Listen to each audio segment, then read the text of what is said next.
Honored to be in these situations that I could use my voice and do the things I do. Yeah, I'm inspired by, life and all sorts of things. You can say something right now and it would inspire me to write a song or something to happen. Most kings just happen to be inspired by Basquiat drawing, the drawing, and he had most young kings get their head cut off on the bottom. And I looked at that and I was like, it's powerful. Just the statement in itself, lends itself for a song. The song starts inspired by Basquiat. My chariot's on fire. Everybody took shots, hit my body up, I'm tired. And then it's just, they build me up to break me down, to build me up again. They like, Hov, we need you back so we can kill your ass again. It's like this thing, this love, hate thing that the world has with success, period. I walk in every room as myself. I don't walk in any room as anyone else. I'm not cowering, I'm not speaking soft, my voice doesn't change, it sounds exactly the same way. I'm walking as myself and proud, and I speak for us, and that gives me a joy. I'm honored to be in those rooms, and so yes. It's like, don't listen to anyone. Everybody's scared. Everyone tells you how things worked out, but it worked out for you that way. And so don't listen to anyone because their experience is unique to who they are. Mm-hmm. You know what I mean? And then a lot of people will try to put their fears on you. You can't do that. No, you can't do it. Right. You know what I'm saying? So they just projecting, they're putting things that they don't believe that they can do on you. And you may possibly do it. Like my uncle, he was telling me, my uncle said I never sell 1 million records. I sold 1 million records like 1 million times. So he was, I'm sure I'm his nephew. I don't think he meant any malice. He wanted the best for you, but he just was projecting his fears right. and things that, are you crazy? How are you going to do that? How? I'm sure there's things that I do now that he can't believe that I was able to accomplish. But he couldn't even see it at the time. So he was just projecting, putting his fears on me. So the whole thing is just, and always believe you're great, even before anybody else believes it. It's an extension of my family. It's like the things that I do. I tell my family all the time. I tell my grandmother, my mom, they're proud. They're super proud and strong women, and they won't ask me for anything. And I say, man, there are times where I don't want to get my picture taken, and I want to eat, and paparazzi take photos in your face and screaming at you and taking pictures, and you can't take your kid to the park. And I'm like, those are the sort of things that give the reason why I'm okay with it, and why I can cope and live with these things without, much as a complaint. It's the things that it allows me to do, the spaces that it affords me, the rooms I'm allowed to go in as myself. It deals for the most part with success. It deals with people who you started your life off with and what success does to them. People look at you strange saying you changed, like you worked that hard to stay the same, like you're doing all this for a reason. And what happens most of the time, people change. People change around you because they start treating you different because of your success. So you are changing. You don't change who you are, the core of who you are, the things you believe, the things you love, and the things you die for, and your principles. You don't change that, but you're going to change who you are. You're going to change. You can't do the same things that you can't hang on the corner. Some people may not be comfortable with that. And then it deals with the other side of success, how people look at you when you're successful. Media medals, people sue you, settle. Every step you take, they remind you again. So no matter how far you are, you still have that stigma on you of where you come from when you walk inside the door. Even if you have a tuxedo on, it's like, oh yeah, that's the guy who used to be this and did that.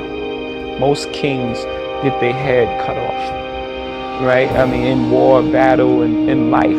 At the end of the day, you've achieved everything you want. You've made it to the top of the throne, and at the end of the day, you just get your head cut off. Do things that are true to you. Most things that I'm involved with are extension of being creative. Rockaway is a clothing company. It's part of who you are, and hip hop is your attitude and what you're trying to express, how you dress. I love sports growing up. I grew up in a household where sports was on 24/7. So these are all things that are comfortable for me. These are things that I like. So I would just say get involved in things that you love, and also have have a standard for yourself and have some sort of integrity and try to, find some sort of truth in what you're doing. What did you learn on the street? Because you talk about being 13 and selling crack. Did that teach you something of how to be a successful businessman, or how we all are all common? all the things that you apply in business. They say that he has great instincts, but on the streets, having great instincts can be the difference between life and death, not just losing the deal. Or incarceration. Or incarceration, which is less than death, right? And and being a person of high integrity, people want to deal with you. In business, in the Trust. streets, trust and honorable, and a man of your word. All these things come to play in the business world. I'm not condoning any street activity, but it's just the way it is. There's a redemptive power that making a choice has, rather than feeling like you're at effect to all the things that are happening. Make a choice, right? You just decide what it's going to be, who you're going to be, how you're going to do it. Just decide. And then from that point, the universe is going to get out your way. It's water. It wants to move and go around stuff, I realize that to have the level of success that I want to have, it's difficult to spread it out and do multiple things. It takes such a desperate, obsessive focus. You really got to focus with all of your fiber and all of your heart and all of your creativity. You are associated with a number of brands, HP, Coca-Cola, Budweiser. How do you decide who you want your name, your brand, your voice tied to, and what companies you don't? I try to. Sometimes it's just more about relationships. I pretty much try to work with brands if there's some sort of partnership there. I don't typically do a one-off endorsement deals. I've just never been interested in that. It's just more so if I can create some sort of partnership. Coca-Cola was a partnership. Brand managers, acted as at one time. So I pretty much look for partners, as opposed to one-off endorsement deals. Well, yeah, it seems like you insist on some creative control, that you're not willing to just give the Jay-Z brand out or let people buy it from you. Yeah, for me, it's my life. It's who I am as a person. So I can't just let someone have creative control of who I am. Sure, it's important. Best investment advice that you ever received? What was it? Do you remember? Whether it was in the market or just investing in life and in business? Yeah, I think just doing things that you believe in, things that you understand. I think that's the best investment. I heard Warren Buffett say that just the other day. And I just innately felt that, just invest in things that you understand.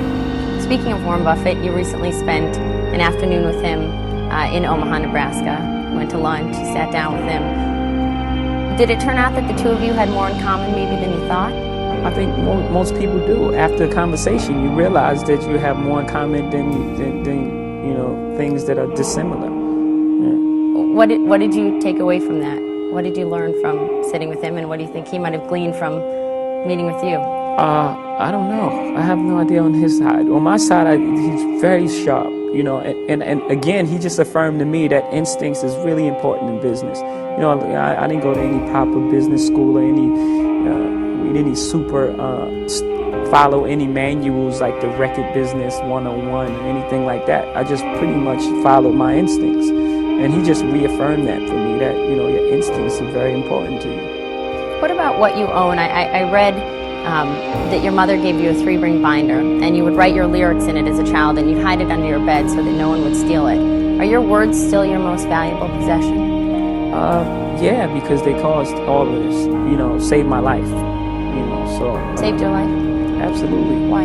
Well, the things and activities that I was in, just as a broad statement, everyone says that. If I wouldn't have made it here, I wouldn't be here. But no, really, there was one of my friends who's like a dear friend of mine. We would be together every single day. And if it wasn't for rap, if I wasn't taken away from, the place I was, he went to jail for 12 years. And we were together every single day. So I can't even imagine a circumstance where I wouldn't be with him.